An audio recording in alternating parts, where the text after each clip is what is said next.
I'm here with Tomfoolery. Tomfoolery. Nah, Pat Pending. Oh goodness gracious. We're here. Buster Hyman. You're awesome. No, James O'Barr. The artist, creator of The Crow, and coming here to Dubai and experiencing ComicCon here. I'm guessing, is this maybe your first time, or It's my first time in the Middle East as a civilian, and especially Dubai. It was very surprising, for the most part, a really liberal city. It's kind of like Las Vegas without the gambling. Exactly. So I've had a great time, and you know what? I've traveled all over the world doing conventions, and it seems like it doesn't matter what culture it is. It's the same people, People being Yeah, people everywhere you go. yeah. People are people, and comic fans are comic fans. It doesn't matter where you go, They may dress a little differently. I might not be able to understand them, language barriers and whatnot, but Art's a good bridge for that. yeah. So, One thing that I have seen, like with each Comic-Con that we go to, you see more of a branching out from, it started with like Image, with the whole breaking away from the Marvel style, and then you get like now there's a lot of things in here with a Middle Eastern flavor. Middle Eastern flavor, and lots of independence as well, And you would be surprised at being where we are, thinking. Right. But it's, they're a visual medium, like film, it's universal.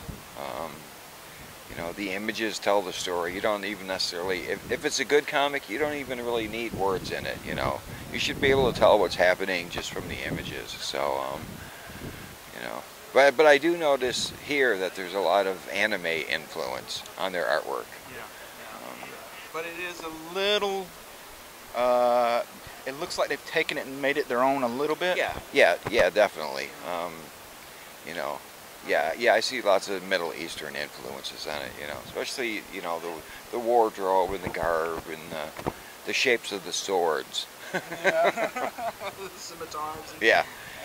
What would you say to, there's a lot of kids here who are really into comics. There's not a whole lot of venues for this in this area. A lot of the art tends to be a little bit. There's not a whole lot of venues anywhere at this point. Comics. I don't. I would say even less here. Crush anybody's dreams, but I've been doing comics for 25 years, and this is the worst the industry has ever been in. Just because there's so much competition from other things, video games and, just streamlining movies, and it's hard to get someone's attention nowadays, plus they're not cheap, so they kind of need to reinvent themselves, Wally Wood said in the 1950s that comics aren't dying, they're committing suicide. And essentially that is true to this day too, because the characters aren't allowed to grow, they don't progress. It's just like, it's the same Spider-Man today that it was 30 years ago.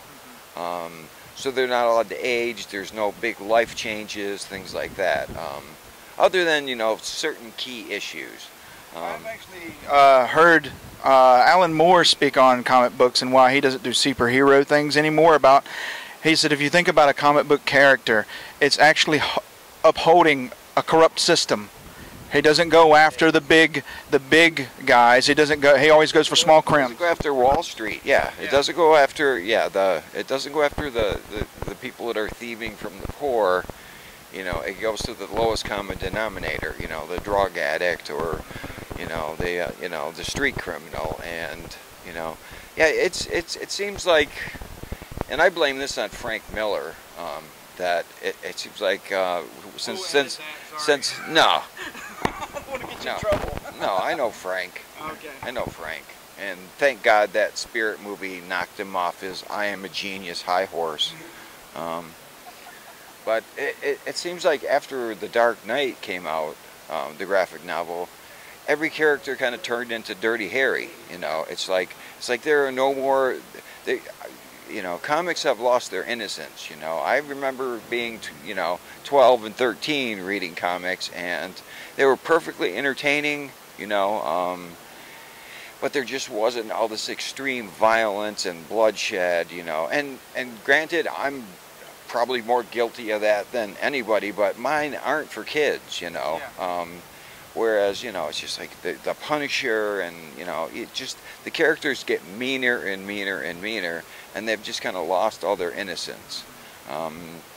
So it's no wonder that they're not bringing in new generations of fans. I mean, if you go to a comic book store, the average age is, I don't know about here, but in the States, it's 24 to 35, you know, and most of that is just the ruinous work of nostalgia. You know, it's just like they're trying to hold on to something from their childhood that doesn't even really exist anymore. I gotta say, you know, coming from San Francisco, there was a lot of really good places to go. Like there's Green Apple, there's City Lights, right. There's, you know, like Jeffrey's Toy Store. Hey, shameless promotion. No, they're a great place, and it was like I was always. I mean, I have to disagree because I was always looking for something new. I mean, I was raised on the Marvel comics too, but there was in North Carolina, there was nowhere to get like The Crow. I had to go get like Heavy Metal magazine to get anything close to that.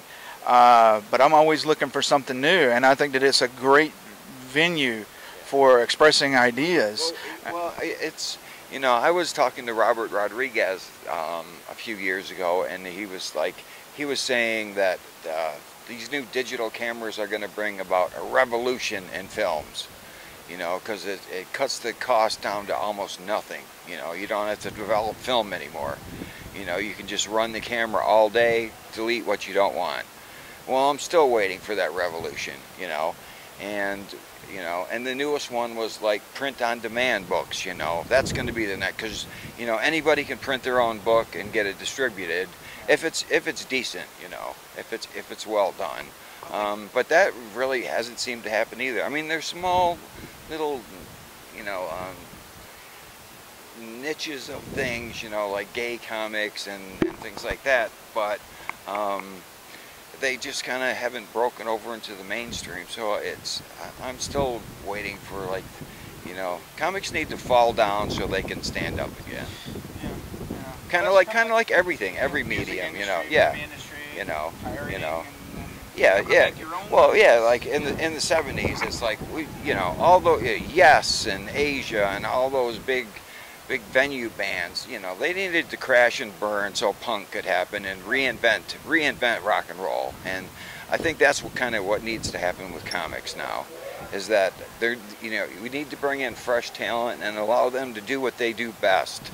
You know, not just go in, you know, it's unfortunately it seems like everyone's dream is to work for Marvel and DC, and really you're just a whore there. You're work for hire, you know. You get paid this page rate, you don't get any money, you know, other than the initial, you know, what you got paid for. You don't own the character, so it's, you know, the independents, you know, hopefully there's enough talent out there that it will start this new revolution, like the Black and Whites did in the early '80s. You know, they kind of opened things wide up. You know, like Solomon Kane type of Black and White. Well, no, like in the, you know, like the Turtles and ElfQuest and all those books. It was like suddenly you could do anything you wanted.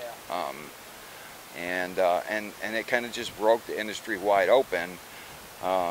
Unfortunately, most of those people have moved on to other things, and, you know, now it's like Marvel, DC, or Dark Horse, and you know, really you're just, you know, you're hired help there. You're the guy that cuts the lawn, essentially. How about this? What can you tell artists who still want to do it, and it doesn't matter where they work? Like, give us some inspiration. Well, you absolutely, I have friends that have real jobs, you know, have 9-to-5 jobs, and they're, you know, they think, oh, you got it made. You're your own boss. You don't have somebody looking over your shoulder. You can do whatever you want. And the reality is, it's the complete opposite of that. It's just that I have to be so disciplined to get up and draw every single day, whether I want to or not, you know. There's a million other things I'd rather be doing than drawing at 6 o'clock in the morning. You know, there's porn I could be watching.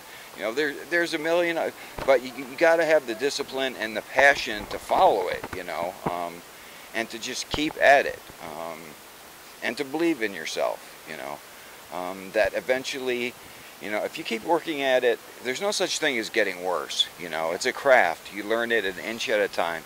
It's like learning to play the piano.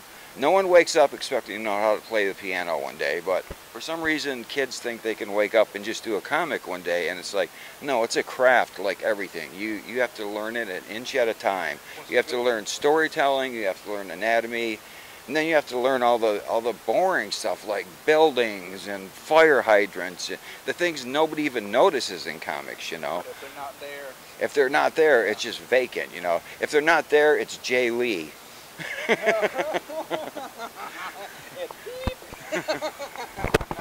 Well, you're awesome. Sure. Let's go.